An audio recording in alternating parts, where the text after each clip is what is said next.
Tu as 20 ans d'expertise, tu sais exactement ce que tu fais, mais à la seconde où une caméra s'allume, tu ne sais plus quoi dire. Et le problème, c'est pas toi, c'est que personne ne t'a jamais montré sur quelle fréquence diffuser ton signal. Dans les 15 prochaines minutes, je vais te détailler les 4 fréquences possibles pour diffuser ton signal d'expert qui ont été testées sur mes 10 ans d'expérience en tant que créateur de contenu. Pour chacune d'elles, on va voir leurs avantages, leurs désavantages, ce qu'elles demandent, ce qu'elles donnent et les pièges à éviter pour chacune d'elles. À la fin de l'épisode, tu sauras exactement quel format est fait pour toi. Bienvenue sur Terrain Brut, je m'appelle Blaise de Palan, cofondateur de Cinephile Media, où nous bâtissons en Suisse romande ce que l'on appelle le signal d'expert. Il s'agit d'un média d'autorité pour les dirigeants et PME qui ont l'expertise mais pas la visibilité. Avec Terrain Brut, ma mission est de rendre visibles ceux qui savent par l'expérience. Dans la description, il y a une checklist qui récapitule les 4 fréquences qu'on va voir aujourd'hui. Fin 2015, je termine mes études d'économiste d'entreprise après 4 ans d'études et de travail à temps partiel. Et en sortant de ces études, je sors avec plus de questions que de réponses sur ce que je veux faire de ma vie et de ma carrière professionnelle. Mais à ce moment-là, il y a quelque chose qui va vraiment changer ma vie. C'est un projet de faire le tour du monde en sac à dos seul pendant 1 an. En préparant ce voyage, je suis tombé sur tout un tas de créateurs de contenu en ligne, notamment Casey Neistat, Alex Viseo et Ben Brown, qui sont des mecs qui documentent leur vie, leurs voyages, leurs messages, tout ça grâce à la vidéo. Et alors que je commençais à un petit peu toucher à la vidéo, je me suis dit, moi aussi je vais faire comme eux lors de mon voyage. Alors du coup, j'achète ma première caméra, qui était une Canon JX7. J'ai aussi pris une GoPro. J'ai mis tout ça dans mon sac et je me rappelle très bien, je suis arrivé à Bangkok, en Thaïlande pour mon premier pays et c'est là que je voulais commencer à filmer. Je sors la caméra, je la prends, je me regarde dans la caméra et là, plus rien. Je savais pas quoi dire, je savais pas quoi filmer, je savais même pas comment structurer mon contenu, je n'avais aucune idée, je savais pas quel format adopter. Et le problème, c'était pas une question de caméra ou de matériel que j'avais acheté pour ce voyage. Le vrai problème, c'est que je ne savais pas comment utiliser un format pour mettre un cadre à ce que je voulais partager. Et aujourd'hui, après plus de 10 ans à photographier, filmer, podcaster et produire du contenu pour moi, mais aussi pour les autres, je peux dire qu'il existe 4 fréquences pour diffuser ton signal d'expert.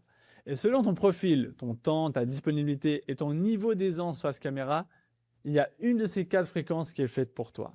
La première, c'est la fréquence explorateur. C'est un format où tu prends ta caméra ou ton téléphone et tu documentes en chemin.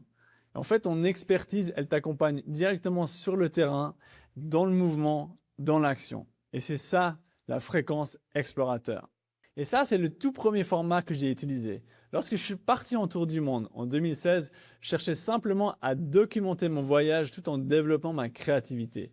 Donc c'est pour ça que j'ai pris ma caméra et fait quelques vidéos dans ce format-là où je parle face caméra et en même temps je montre les paysages, les endroits que je visitais avec moi. Et en fait, ça te donne l'impression d'être en immersion avec moi dans mon voyage. Et en rentrant de mon tour du monde, j'ai croisé plusieurs personnes qui m'ont dit qu'ils avaient adoré ce format de vidéo parce que justement, ils avaient l'impression un petit peu de voyager avec moi. Et toi qui es un expert, un dirigeant de PME ou simplement une entreprise, tu te demandes comment utiliser ce format. Tu peux l'utiliser en documentant un process, une journée client ou simplement en partageant ton expertise dans ta journée de manière immersive. Et l'avantage de ce format, c'est qu'il est très humain. Il crée une intimité proche. On a vraiment l'impression d'être avec toi dans ton quotidien, dans la journée et c'est vraiment le format le plus authentique. Et le profil idéal pour ce format, c'est les experts dont le métier est visuellement assez fort. Ça peut être des guides de montagne, des coachs sportifs ou des consultants terrain. Mais c'est quelqu'un qui bouge et à mon avis, c'est mauvais pour le 80% d'entre vous qui font du conseil ou de l'expertise intellectuelle. Et les quelques exemples à suivre pour ce format, c'est les créateurs que j'ai cités tout à l'heure, Casey Neistat, Ben Brown ou Alex Viseo. Ou sinon, sur le marché suisse romand, il y a aussi Eric Flagg qui fait énormément de vlogs et de mini-documentaires sur certains défis ou challenges qui se lancent. Donc en résumé, ce format est un format parfait si tu es sur le terrain et que tu as des choses à montrer ou des expériences à partager pour un métier qui se voit et qui est visuel. Et la deuxième fréquence, c'est ce que j'appelle la fréquence d'autorité. C'est un format où tu es seul face à la caméra, que ce soit dans un studio, chez toi, dans ta voiture ou même en extérieur dans la nature comme je l'ai déjà fait moi dans le passé. eh ben, tu partages des points sur ton industrie, ton expertise et tout ce que tu as envie de partager, un peu comme je le fais actuellement. L'idée, c'est de transmettre un peu comme si tu le faisais avec un client, un prospect ou un ami proche pour que ce soit plus facile et plus naturel pour toi. Et ça, c'est clairement le format qui m'a donné le plus de mal. J'ai voulu commencer ce format en 2019 quand on était en Californie avec ma compagne alors qu'on était en train de voyager. Il m'avait fallu près d'une demi-journée et une soirée pour filmer 9 minutes de vidéo. Et après 2 vidéos, j'ai simplement abandonné et c'est uniquement en 2023 que j'ai recommencé à tourner de cette manière pour faire des vidéos courtes de 30 à 90 secondes sur Instagram pour retester, pour me remettre dans ce format. Et ce qui m'a permis de sauter le pas, c'est ces 3 choses. La première, c'est d'avoir été dans un club de public speaking pendant 1 an et demi qui s'appelle Toastmastery, que tu peux trouver dans n'importe quelle ville du monde. Le deuxième, c'est d'avoir persisté vidéo après vidéo malgré cet inconfort pendant chaque tournage. Et le dernier, et celui qui m'a complètement libéré, c'est de voir dans une formation d'un créateur de contenu qui s'appelle Tom Nusky, où il partage une vidéo complète d'1 heure, où on le voit faire une session de tournage, vidéo après vidéo, et il se plante énormément de fois et recommence au début de la phrase à chaque fois qu'il se plante. Et parfois, il croche littéralement pendant presque 5 minutes sur un seul passage. Et c'est seulement au montage qu'il garde les meilleures prises de chaque section qui fait que sa capsule vidéo, elle est propre. Et de le voir comme ça m'a permis un peu de normaliser et de voir que chaque créateur passait par là. Y compris moi, avec cette vidéo, j'ai fait déjà des tonnes de reprises. Et c'était normal de reprendre une phrase 7 fois et de passer 15 minutes sur une seule phrase. Et d'une certaine manière, ça a un petit peu cassé mon syndrome du perfectionniste parce que je me suis rendu compte que tout n'avait pas besoin d'être parfait dès la première prise. Et c'est comme ça actuellement que je procède également pour Terrain Brut. L'avantage de ce format, c'est que c'est le format le plus pur pour construire ton autorité et ta marque personnelle ou la marque de ton entreprise. Quand quelqu'un te regarde ou t'écoute parler seul pendant 10, 15, 20, 30 minutes, il n'y a aucun filtre. C'est toi, ton expertise, ta voix, ton point de vue, ta personnalité. Et la parole t'appartient à 100%, ce qui maximise l'effet d'autorité. C'est aussi le format le plus économique en termes de production. Tu choisis ton setup, tu fais un tournage court et tu n'as pas besoin de te coordonner avec un autre invité. Et c'est à mon avis ça qui te permet de tenir un rythme plus régulier, plus facilement sur le long terme. C'est aussi ce que j'ai choisi pour ce podcast, en tout cas pour débuter Terrain Brut, parce que j'avais des contraintes de temps et que c'était aussi plus facile pour moi de faire sur ce format-là, en tout cas au début de ce podcast. Et pour terminer, c'est un format qui marche assez bien sur YouTube. L'algorithme adore les talking heads structurés avec un angle clair où tu partages ton expertise et ton point de vue. Et les désavantages de ce format, c'est que c'est probablement le format le plus dur et intimidant pour toi et la plupart des gens qui débutent devant une caméra. Parce que parler solo devant une caméra, ça demande une compétence que la plupart des experts n'ont pas forcément. C'est structurer un monologue de 10, 15, 20 minutes pour tenir en haleine ton public sans une relance d'un autre interlocuteur. Et c'est une vraie compétence que tu développes avec le temps, avec les répétitions. Et c'est exactement ce que j'ai envie de faire avec Terrain Brut pour aussi moi m'améliorer dans ma communication, dans ma structuration de contenu et simplement devenir un meilleur communicant. Et côté production, ça t'impose une certaine discipline d'écriture, au minimum une certaine préparation avant de filmer. Et si tu veux minimiser au maximum le travail de post-production, capte ton signal en une seule prise et poste-le tel quel sur les réseaux sociaux. Sinon, engage un vidéaste ou un monteur, si tu ne veux pas t'embêter avec ça, pour t'accompagner dans la création de ce type de signal. Le profil idéal, évidemment, que c'est un expert ou quelqu'un qui est à l'aise devant la caméra ou avec une discipline et qui prend le temps nécessaire pour émettre son signal avec cette fréquence-là ou veut simplement s'améliorer à mieux communiquer, à mieux structurer son expertise. Et ce que tu peux faire notamment avec ce format, c'est par exemple partager ta vision, la vision de ton métier, de ton industrie, partager ton parcours personnel, tes apprentissages avec tes expériences, tes anecdotes ou même des process que tu es en train toi-même de traverser. Et il y a quelques exemples romans d'experts que j'aime bien citer avec leurs médias, notamment Janice de Coach Ton Business qui parle beaucoup d'argent et de business. Julien Borloo est ton psy en live qui fait pas mal d'interviews mais aussi de solo. Il partage son expertise sur la santé mentale. Et Julien Gonia avec son média Organizology où il parle beaucoup d'organisation et d'optimisation du temps. Et en résumé, la fréquence autorité, c'est le format que moi j'ai choisi pour ce podcast Terrain Brut, car j'ai près de 10 ans de pratique devant et derrière la caméra que je peux mettre au service de ce podcast. Et c'est ce qui me convient le mieux actuellement en tant que jeune papa pour la création et avec mon organisation actuelle. C'est probablement le format le plus dur si tu démarres et que tu n'es pas prêt à parler seul, sans guidance face à une caméra. Mais c'est clairement le plus puissant pour gagner en autorité et développer ta marque personnelle ou celle de ton entreprise. La fréquence numéro 3, c'est la fréquence connecteur. Ça, c'est le format que tu as certainement déjà vu plusieurs fois et dont tu es le plus familier. C'est celui où tu invites sur ton média quelqu'un d'autre, un confrère, un client, un expert ou quelqu'un qui t'intéresse, peu importe en fonction de ton industrie et tes intérêts, et tu lui poses des questions sous forme d'interview. Toi, tu te comportes en tant qu'intervieweur et tu diriges l'échange, mais la star de l'épisode, en vérité, c'est lui, ton invité. Ça, c'est l'option que moi j'ai choisie après mon échec de parler devant la caméra en 2019. J'ai choisi ce format avec mon premier podcast en anglais, The Adventure Ignition Podcast, que j'ai lancé en 2021 car j'avais envie de 3 choses à ce moment-là.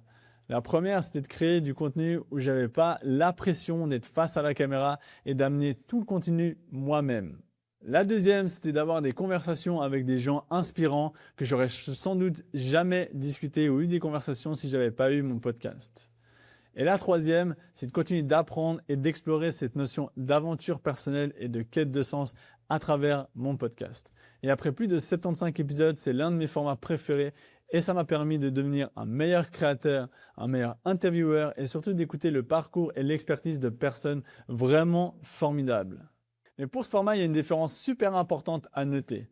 C'est soit tu le fais en présentiel et tu dois gérer toute la logistique qui va avec, soit tu fais ton interview en ligne où toi et ton invité utilisent une plateforme comme Zoom, Riverside ou une autre pour enregistrer l'échange que vous avez. Et l'avantage de ce format-là, c'est qu'il te positionne comme le connecteur de ton écosystème. À chaque épisode, tu rencontres quelqu'un d'intéressant et cela te permet de développer ton réseau de manière assez structurée et naturelle. Parce que les gens, ils disent rarement non quand quelqu'un demande si tu veux venir sur ton podcast. Et comme je l'ai mentionné pour mon podcast, The Adventure Ignition Podcast, tu n'as pas apporté le poids seul du contenu. Tu as l'invité qui apporte la matière et toi, tu donnes juste la direction avec tes questions. Et c'est l'un des plus gros avantages de ce format pour moi qui enlève la peur du vide puisqu'il y a toujours quelqu'un en face de toi pour rebondir ou pour alimenter la conversation. Et pour terminer, d'un point de vue de la distribution et potentiellement de ton acquisition client en tant qu'expert, chaque invité, ça devient une forme d'ambassadeur potentiel qui partage l'épisode à son propre réseau. Et c'est stratégiquement le format qui te permet d'ouvrir des portes que tu ne pourrais pas ouvrir seul grâce justement au réseau des gens que tu accueilles sur ton podcast. Et l'un des désavantages pour la fréquence connecteur, c'est que si tu optes pour ce format-là uniquement pour ton média, ça va diluer un petit peu ton autorité personnelle au profit de celle de tes invités parce que le focus il sera sur eux et l'auditeur va plutôt retenir ton invité plutôt que toi. Côté production, c'est aussi assez lourd et énergivore et ça on ne le voit pas forcément parce qu'il faut coordonner les agendas, surtout si tu as des invités et parfois c'est vraiment très difficile de trouver un moment où les deux peuvent être disponibles. Ensuite, il faut préparer l'interview en recherchant un minimum les informations sur ton invité. Et il y a également toute la gestion de la production micro, caméra, son, lumière, cité en présentiel. Et le dernier désavantage pour ce format-là, c'est qu'il y a une compétence que tu dois développer et que tu n'as pas forcément au début, c'est d'être un bon intervieweur. Et il y a beaucoup d'experts qui lancent ce format et qui produisent parfois des interviews assez plates parce qu'ils enchaînent simplement leurs questions qu'ils ont préparées sans vraiment écouter son interlocuteur. Et du coup, ça donne quelque chose d'assez plat et trop structuré, trop préparé et pas assez naturel. Et le profil idéal pour la fréquence connecteur, c'est un expert qui veut développer son réseau, qui aime les conversations et qui a naturellement une bonne qualité d'écoute. Et ça va vraiment faciliter ce format-là pour ce type d'expert. Les exemples romans qui font très bien ce format-là, il y a le Brian Umana Podcast. Il y a aussi Dualet qui met en avant la formation professionnelle et qui est un super podcast. Et sinon, il y a aussi le podcast de Agnès Kraft avec son podcast qui s'appelle Parcours Inspirant, qui est des super exemples de type de podcast pour la fréquence connecteur. Donc pour terminer sur la fréquence connecteur, c'est un excellent format pour développer ton réseau, bâtir ton média à long terme et qui demande un investissement important, que ce soit en termes de préparation, d'organisation ou de post-production. Et la quatrième fréquence, c'est la fréquence expert pur. Ça, c'est le format qu'on utilise pour Cinephile Media. C'est là où toi, tu es l'expert, mais que c'est quelqu'un d'autre qui pose les questions, que ce soit un collègue, un associé ou un intervieweur professionnel. Et lui, il va poser des questions pour te mettre en valeur et surtout, mais c'est peut-être ça le plus important, c'est qu'il va poser des questions comme s'il était ton client. Comme ça, tu vas répondre à des questions comme si tu étais en face de ton client en rendez-vous. Et ça, ce format-là, c'est ton média, ta marque, ton nom ou ton entreprise, mais il y a quelqu'un qui t'accompagne avec toi dans le format pour extraire ta substance. Et comme ça, toi, tu n'es jamais seul face à la caméra. Et l'un des principaux avantages de ce format-là, c'est qu'il résout deux blocages principaux que les formats précédents ont. La première, c'est la peur d'être seul en solo face à la caméra. Et la deuxième, c'est la dilution de ton autorité au profit de ton invité. Là, toi, tu restes la star de chaque épisode, ce qui te donne une autorité maximale et une confiance maximale. Mais tu n'es jamais vraiment seul face à la caméra. Tu parles comme si tu parlais à un ami, à un café ou avec un prospect ou avec un client et tu réponds simplement aux questions qui te sont posées par l'intervieweur qui fait tout le travail. Et c'est exactement ce que nous a dit notre premier client, Dominique Perret, avec WeMountain. Il nous a dit que ce n'était pas des interviews bateau, il y avait vraiment une grosse préparation en amont. Et c'est là que ça nous a confirmé que notre format il y avait énormément de potentiel. Parce qu'on s'est rendu compte que l'intervieweur, il extrait l'expertise plutôt que de te laisser structurer seul le contenu. Et la production également, elle est très efficace puisqu'on peut faire de la production en série, 4 épisodes en une demi-journée parce qu'il n'y a pas d'agenda d'invité à coordonner, il y a juste toi et l'intervieweur. Et c'est le format, à notre sens, le plus scalable pour un expert qui veut publier régulièrement sans y passer ses week-ends et sans devenir créateur de contenu. Et les désavantages de la fréquence expert pure, c'est de payer ou s'associer durablement avec un intervieweur de qualité. Et ça, c'est bien entendu pas gratuit, sauf s'il s'agit d'un collègue, d'un ami ou d'un bénévole pour la partie interview. Mais attention, un mauvais interviewer, il peut tuer le format s'il est trop complaisant et ne challenge pas assez dans les interviews. Il faut aussi accepter de partager le cadre avec quelqu'un et ça, c'est clairement quelque chose à tenir compte et que chaque expert n'a pas forcément envie de faire. Et côté production, il y a 2 personnes à filmer, donc un setup un peu plus complexe avec 2 caméras, 2 micros, la gestion du son, la lumière. Et ça, c'est quelque chose à prendre en compte. Sinon, il y a aussi un risque de format qui devient prévisible si l'intervieweur n'a pas la capacité à varier les angles d'épisode en épisode et de varier les questions. Et pour nous, le profil idéal pour ce genre de format, c'est l'expert qui a tout à dire, mais qui ne veut pas être seul face à la caméra, qui ne veut pas créer du contenu. Et sur le marché roman, il y a un exemple qui marche très bien, c'est Teddy School qui a récemment lancé ce format-là où l'expert se fait interviewer par une collègue ou quelqu'un proche de l'entreprise. Et ça, c'est un bon exemple de comment utiliser ce format.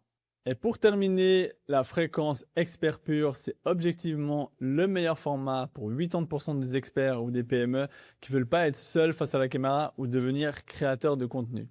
Et ce n'est pas un hasard si c'est le cœur de l'offre cinéphile parce qu'à mon avis, le rapport qualité, effort, impact, il est imbattable. Et pour terminer cet épisode sur les 4 fréquences de diffusion de ton signal expert, j'ai envie de te donner quelques recommandations. Si tu es à l'aise face caméra et que tu as de la disponibilité, moi je te recommande un format hybride. C'est un mix d'épisodes solo pour établir ton autorité avec la fréquence autorité et ensuite des interviews guidées par toi avec des invités, la fréquence connecteur. Et si tu mixes les deux là, ça te donne un super combo pour mixer le meilleur des deux mondes. Et c'est exactement ce que je compte faire à moyen terme avec ce podcast. Pour l'instant, je vais être en solo et par un souci d'organisation et de disponibilité avec ma vie de jeune papa, mais par la suite, j'aimerais vraiment intégrer des interviews dans le futur avec des experts ou des gens de Suisse romande. Si tu es peu disponible ou peu à l'aise face caméra, la réponse est clairement la fréquence expert pur. C'est notre format cinéphile. En gros, on vient chez toi une demi-journée, tu réponds aux questions et nous, on s'occupe de tout le reste.